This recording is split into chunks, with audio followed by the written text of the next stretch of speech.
कल आपने श्रवण किया बहुत सुंदर प्रसंग, अधजल गगरी छलकत जाए। जो भीतर से खाली होते हैं ना, जिनका हृदय भीतर से अधूरा होता है, पूरे जो नहीं होते, वही ज्यादा बकबक करते हैं। जो खुद उनके आचरण में कुछ नहीं होता, वो ज्यादा बकवास करते हैं। इसका अर्थ ये हुआ। और जो भरे पूरे होते हैं, जिनके हृदय में गंभीरता होती है, वो बहुत नपी तुली बातें, बहुत कम बात में पूरा विषय अपना समाधान कर देते हैं, अपना उद्देश्य प्रकट कर देते हैं बहुत कम शब्दों में। तो अधजल गगरी छलकत जाए, इसका तात्पर्य यही रहा। आज आगे चलते हैं। जब धर्म, अधर्म, विधर्म, परधर्म, स्वधर्म और परम धर्म, आदि इन शब्दों की रचना हुई है, तो इनके अर्थ भी निश्चित रूप से भिन्न भिन्न रहे होंगे। तभी तो इनकी शब्दकोश में रचना पाई जाती है। यद्यपि शास्त्रों में इन शब्दों की विभिन्न प्रकार से व्याख्याएं भी मिलती हैं, परंतु अपने सीधे साधे शब्दों में इन सभी के शाब्दिक अर्थों पर विचार करके देखें तो स्पष्ट होता है कि धर्म तो एक अग्नि के समान सर्वतंत्र स्वतंत्र वस्तु है। जैसे अग्नि सर्वतंत्र स्वतंत्र है, जिस पर कभी भी किसी का भी ना तो कोई व्यक्तिगत अधिकार हुआ ही और ना ही कभी हो सकता। धर्म वो वस्तु है, धर्मो रक्षति रक्षितः। जो धर्म की रक्षा करता है, धर्म उसकी रक्षा करता है। जैसे कोई अग्नि को मिट्टी के तेल से, तो कोई घी से, तो कोई सरसों के तेल से, तो कोई लकड़ी से, तो कोई घास फूस से, तो कोई अनेकों प्रकार के रासायनिक पदार्थों से प्रज्वलित करता है। प्रज्वलित करने के तरीके अलग अलग हैं, भिन्न भिन्न, परंतु इससे अग्नि के स्वभाव पर कोई, उसके कार्य पर कोई फर्क नहीं पड़ता, कोई अंतर नहीं पड़ता। यदि कोई उस प्रज्वलित अग्नि से अपना हाथ लगाएगा तो जलेगा ही, चाहे वो किसी भी विधि से प्रज्वलित की गई है। यदि उसमें हाथ देगा तो उसका एक स्वभाव है, जला देगी। बस यही बात है यहां।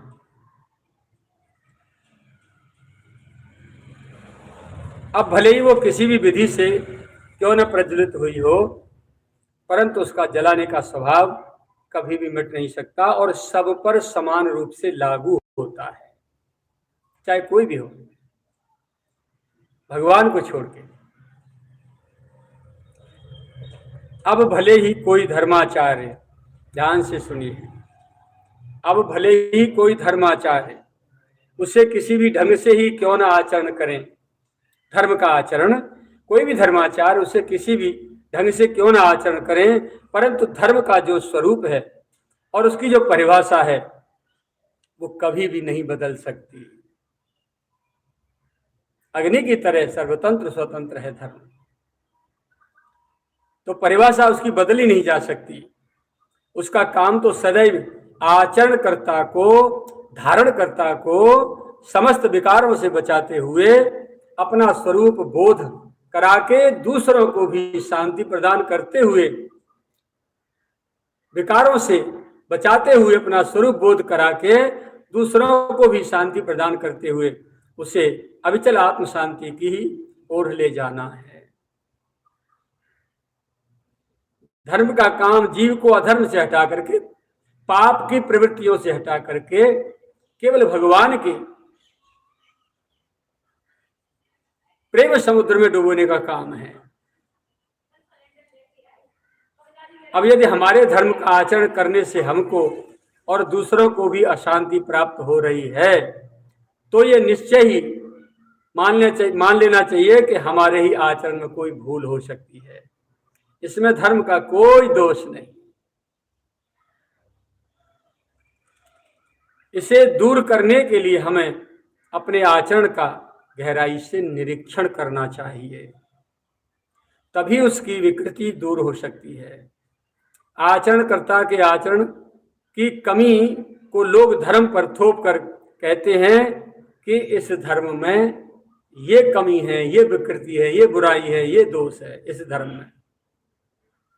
तो मेरे कहने का तात्पर्य ये है कि जो इस प्रकार कह रहे हैं उन्होंने धर्म की परिभाषा ठीक ठीक समझी नहीं, धर्म का अर्थ उन्होंने ठीक ठीक समझा नहीं।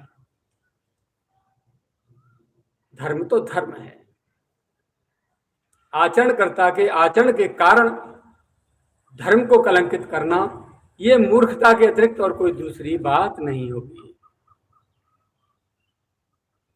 तो जबकि यह एकदम निराधार असत्य बात ही है कि इस धर्म में वो कमी है, उस धर्म में वो कमी है। जैसे अग्नि कभी भी विकृत नहीं होती, वैसे ही धर्म का स्वरूप भी कभी भी विकृत नहीं हो सकता। गए समीप सो अवश्य नसाई, अस मनमथ महेश की नाई। जैसे कामदेव भगवान शिव के पास गया और जला करके भस्म कर दिया गया, भस्म हो गया, ऐसे ही जो भी अग्नि के पास जाएगा वो जल के राख खाक हो जाएगा।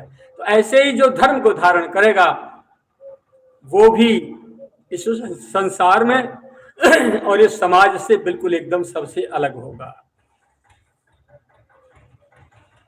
ये दोनों तीनों अपने आप में स्वयं विकृत न होकर दूसरों की विकृति दूर करने का ही काम करते हैं, अग्नि और धर्म। आज सर्वत्र धर्म के आचरणकर्ताओं के आचरण की कमी के कारण ही धर्म के नाम पर सर्वाधिक अशांति और विकृति फैल रही है। भारत एक धर्म प्राण देश है। रामकृष्ण की, योगियों की, साधु संत महापुरुषों की, सच्ची पतिव्रताओं की, सच्चे दानी शूरवीरों की ये भूमि है। लेकिन धर्म के आचरणकर्ताओं के भ्रष्ट आचरण के कारण आज धर्म पर लांछन लग रहे हैं, धर्म को लांछित करने में लगे हैं लोग। और सभी में एक विकृति क्या है कि हर व्यक्ति अपने धर्म को श्रेष्ठ मानता है, सर्वश्रेष्ठ मानकर और अन्य धर्मों की निंदा आलोचना करने में लगे रहते हैं। तो निंदा आलोचना वही करेगा जिसने धर्म का अर्थ नहीं समझा होगा।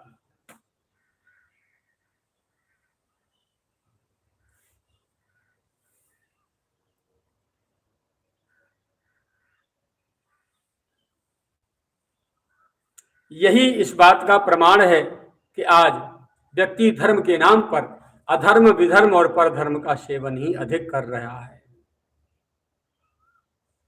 इसी का यह परिणाम है कि सर्वत्र अशांति, कलह, क्रोध और विरोध की भीषण आग धधक रही है। अतः अपने जीवन में प्रवेश होने वाली अशांति और कलह आदि को रोकने के लिए सर्वप्रथम हमें इन सभी की परिभाषाओं को भली प्रकार से जान लेना चाहिए,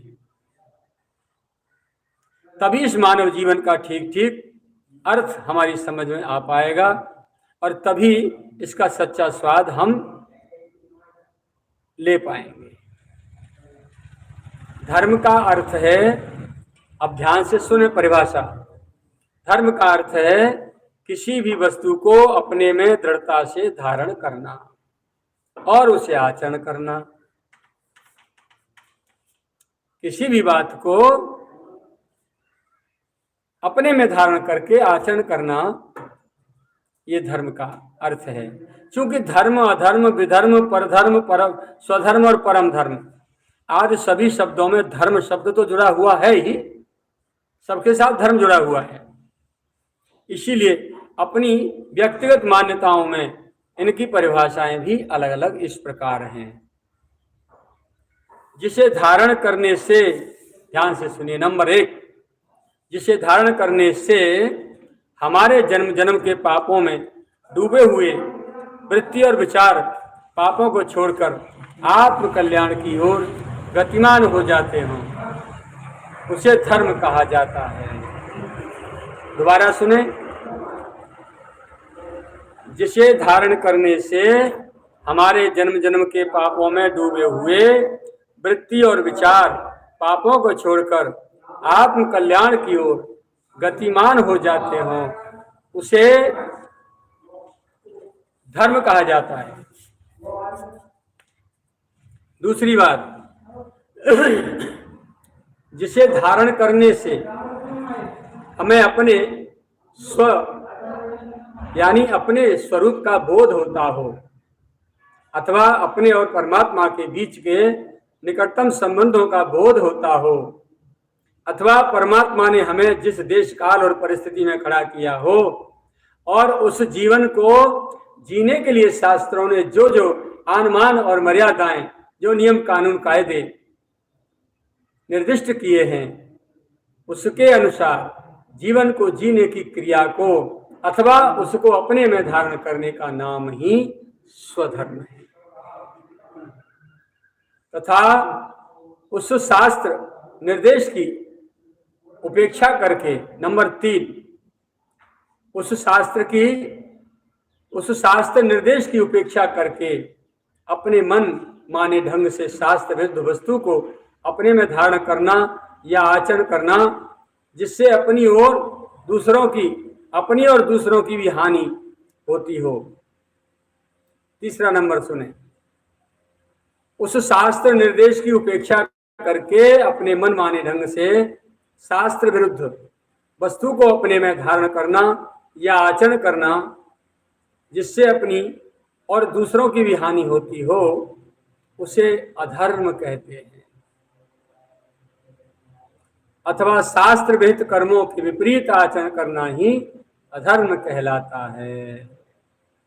अब चौथी परिभाषा, जिस समय जो करना हो उसे छोड़कर कुछ और करना, अथवा किसी भावनात्मक आवेश में आकर अपनी करणीय हित वस्तु को छोड़कर और व्यर्थ ही कुछ अन्य करने में लग जाना, उसे धर्म मान करके उसे विधर्म कहते हैं। देशकाल परिस्थिति, अगला नंबर 5वां, देशकाल और परिस्थिति के अनुसार शास्त्र और संतों ने प्रत्येक जीव के लिए कुछ न कुछ कर्मादेश किए हैं। उनमें से अपने लिए किए गए निर्दिष्ट कर्मों को छोड़कर दूसरों के लिए किए गए निर्दिष्ट कर्मों में लगना ही ये परधर्म है। अब दोबारा सुनाओ, परधर्म क्या है? देश काल और परिस्थिति, किसी स्थान, कोई समय विशेष और कुछ घटना, कोई परिस्थिति विशेष से बाध्य होकर और संतों ने प्रत्येक जीव के लिए कुछ न कुछ कर्मादेश किए हैं, उनमें से अपने लिए किए गए निर्दिष्ट कर्मों को छोड़कर दूसरों के लिए किए गए निर्दिष्ट कर्मों में लगना ही ये परधर्म है।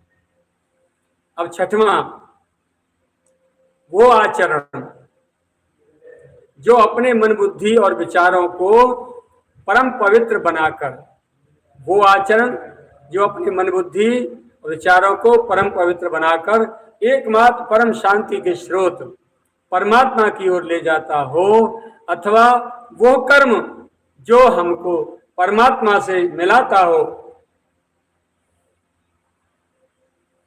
वो परम धर्म कहलाता है। अर्थात भगवत प्राप्ति के लिए किया गया कोई भी कर्म ही परम धर्म कहलाता है, जो जीव मात्र का एकमात्र परम कर्तव्य है। क्योंकि मानव जीवन मिला ही इसी के लिए है।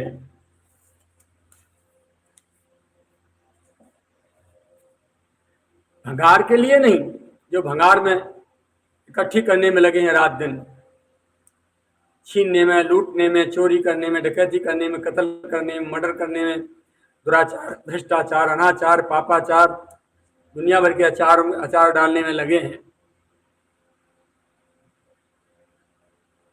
तो ये मानवोचित कर्म नहीं, और मानवोचित कर्म नहीं तो इसलिए मानव देह का धर्म भी नहीं है। एकमात्र धर्म यही है कि हम उन आचरणों को अपने में धारण करें जिनसे हमें भगवत प्राप्ति हो, जिनसे हमारा जीवन पवित्रतम बनता हो, उसको हम धर्म कहते हैं। परमात्मा की प्राप्ति कराने वाला कोई भी आचरण ये हमारे लिए परम धर्म कहलाता है। ये परिभाषा आप सभी के सम्मुख प्रस्तुत हुई। बार बार सुन के और अपने जीवन में आचरण करने का प्रयास करें।